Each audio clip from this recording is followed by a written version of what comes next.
Hey guys, it's Arcade and I'm back with another video.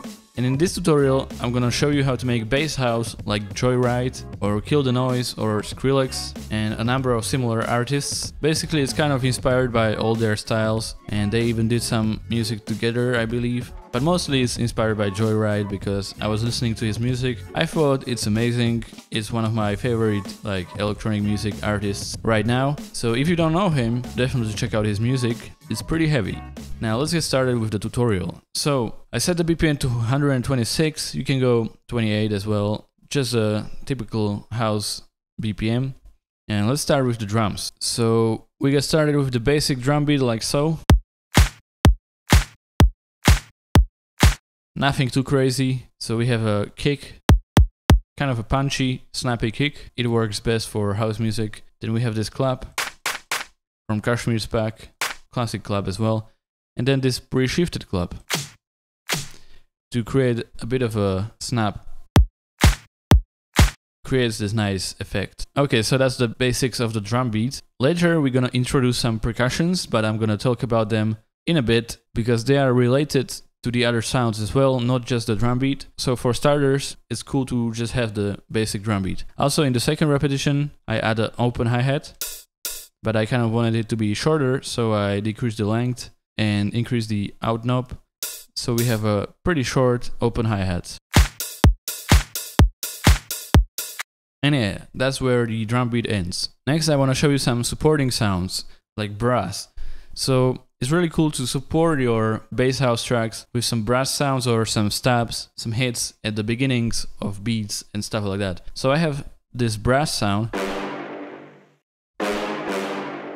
So it's from Cymatics. A lot of the samples and presets are from Cymatics. It's not sponsored, but I do have to say, as far as electronic like dubstep and bass house music goes, Cymatics do have the best preset packs for that, as far as I know. Anyway, so yeah, we have this brass. And that's all it does. It's really simple, but it's really effective in the drop. And I also added this crash. And those are our supporting sounds, basically. They give power to the beginning of the drop.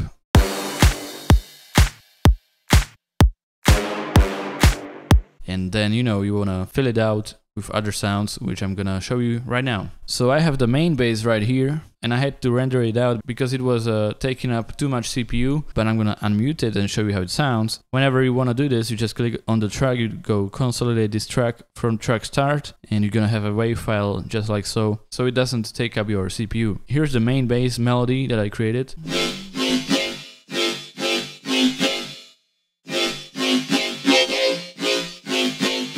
So for the sound, I'm using Serum, and I'm using this preset from the Jaws preset pack, which is like inspired by Jaws, but it's really similar style to JOYRYDE as well. And I'm using the sound called Future, and I thought it's a really cool sound. For the effects, let's just disable them one by one, and I'm gonna show you. So without the effects, it sounds like this.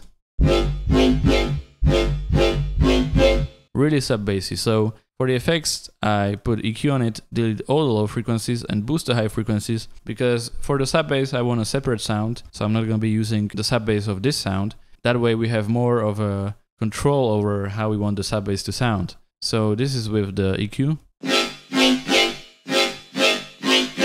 Then I add Sound Goodizer, just adds a bit more compression and makes the upper frequencies even more obvious in the mix.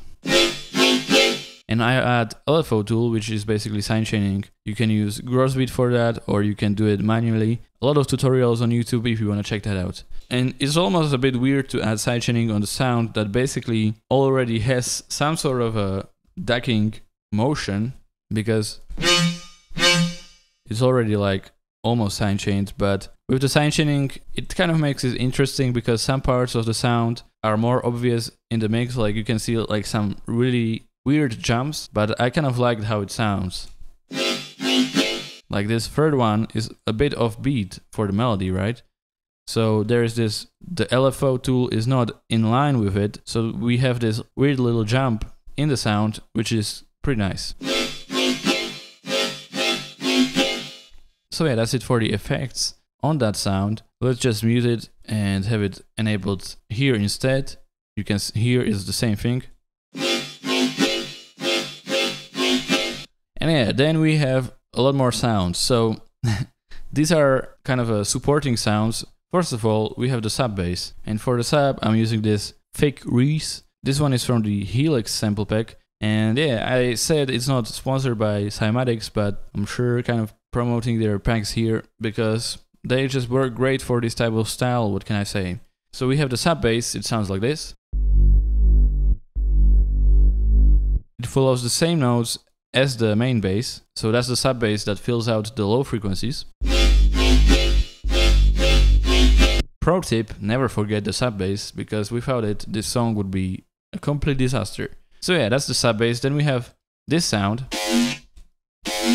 And at the end, we have a kind of a conclusion in the melody where this sound plays along with the other sound. So we have this really heavy part in the melody. But also this sound supports the brass sounds, as you can hear. Gives the brass sound kind of a new texture. And you can hear this a lot in a lot of bass house where the first note of the drop is like this stab hit with the brass or the bass sound or whatever, but it's a different sound than the other sounds. It's just like a big hit, just to let you know like the drop just dropped or whatever. So yeah, that's what we got along with the other sounds. And then other sounds that I have, just some fun sounds to add a little bit of something to the whole song. So it doesn't just repeat the bass over and over. You have some random sounds, glitchy sounds like this one. And that's all it does. It's the one called Pancake. And then we have this sound, which is a really strange sound, but I really like it. And I just have some sort of random melodies there. So it doesn't even make any sense by itself, so let me just play the whole thing for what we have now.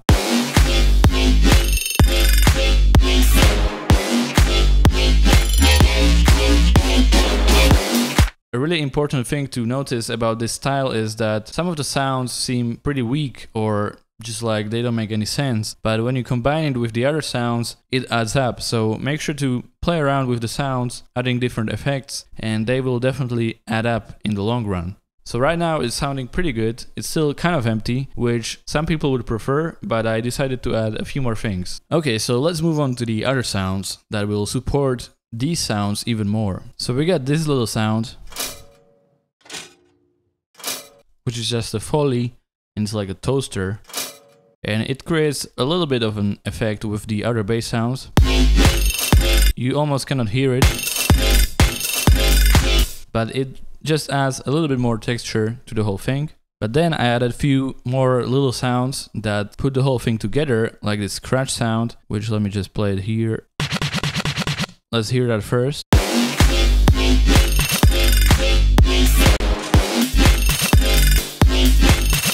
So it is kind of connected to the bass, you know.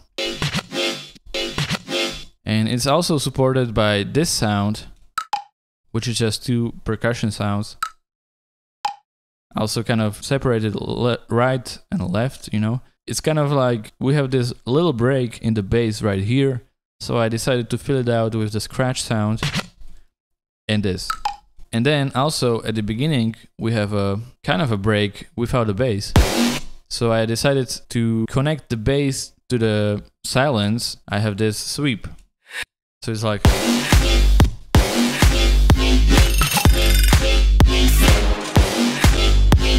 And I do that every time. And also I decided to add a little vocal drop at the beginning of the drop. She got that. And when the second repetition of the drop comes, I have some complete silence here. And it's really cool to use silence sometimes. I, for one, really love it when in a really heavy song you get a little part where there's just complete silence. So yeah, it makes you feel good that the song comes back again, almost like resets you in a way. One more thing I added in the first repetition is this sweep, and that's just so the track keeps rising, so it keeps intensifying. And I also deleted the low frequencies of this sweep because I don't want any rumble colliding with the actual bass, so definitely don't add low frequencies in this. And then I put gross beat on it and put a trance gate, so it's like kind of choppy. Without it, it would be just one straight line. But I like the fact that it's choppy. So yeah, and that's what we got in the first repetition of the drop. Then the silence, and then in the second repetition, I add this hi-hat loop to make the hi-hats even more obvious, because we have some hi-hats, but with this it's like way more obvious. That's what I always say, like put the hi-hats in the second repetition of the drop, so the listener has like something to look forward to, something that will make the second repetition even bigger than the first repetition. And I also added this little background effect lead that changes the pitch. It sounds like this.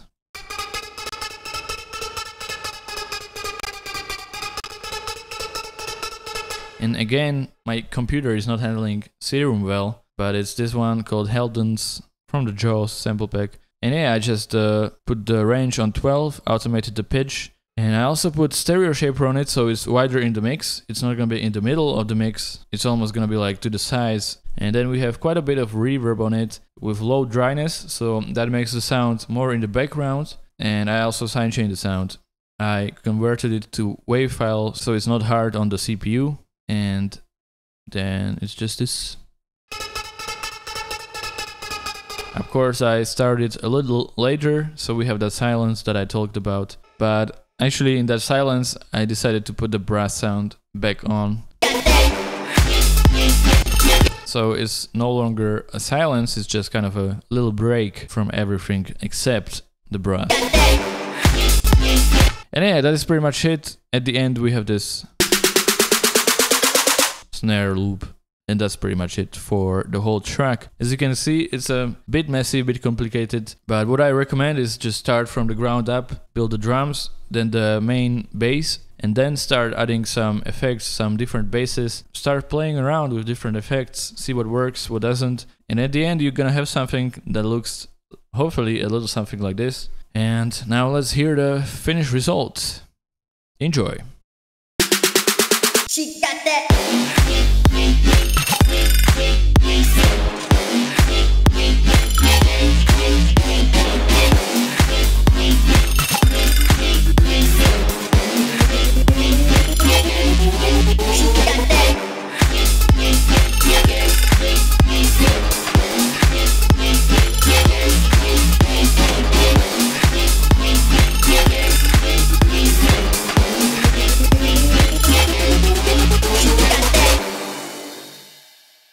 Bam, there you have it. I think it's a pretty cool result. It's one of my favorite bass house tracks that I've made, and I haven't made a lot of them, but I always kind of struggled with this type of style, but I really feel like I kind of figured it out with this track in particular. So I hope you enjoyed this video, I hope you can learn something new from this. And yeah, as always, thank you for watching, and I'll see you in the next one. Goodbye.